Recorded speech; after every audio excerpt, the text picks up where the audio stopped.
പൈങ്ങോട്ടൂരിലെ മോഷണ പരമ്പരയുടെ പശ്ചാത്തലത്തിൽ നാട്ടുകാരെ ഉൾപ്പെടുത്തി ജാഗ്രതാ സമിതി രൂപീകരിച്ച് നിരീക്ഷണം ആരംഭിച്ചു. മോഷണ സംഭവങ്ങൾ ആവർത്തിക്കാതിരിക്കുന്നതിനാണ് ഈ നടപടി. പഞ്ചായത്തിന്റെ വിവിധ ഭാഗങ്ങളിൽ തുടർച്ചയായി മോഷണങ്ങളും മോഷണ ശ്രമങ്ങളും നടന്നിരുന്നു. പൈങ്ങോട്ടൂർ പഞ്ചായത്തിലെ വിവിധ പ്രദേശങ്ങളിലെ വീടുകളിൽ മോഷണശ്രമവും മോഷണവും നടന്നിരുന്നു. 3 വീടുകളിൽ ഉറങ്ങിക്കിടന്നവരുടെ ആഭരണങ്ങൾ മോഷ്ടിക്കപ്പെടുകയും ചെയ്തു. പോലീസിന്റെ അന്വേഷണം തുടരുമ്പോഴും മോഷ്ടാക്കൾ വിലസുകയാണ്.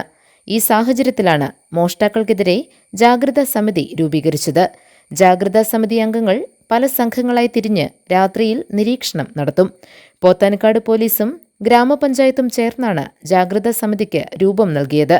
രാത്രിയിൽ വീടുകളുടെ പുറത്തുള്ള ലൈറ്റുകൾ തെളിച്ചിടണമെന്നും സംശയാസ്പദമായി ആരെങ്കിലും കണ്ടാൽ ഉടൻ പോലീസിനെ അറിയിക്കണമെന്നും അധികൃതർ ആവശ്യപ്പെട്ടിട്ടുണ്ട്. GTV news, Paingottoor.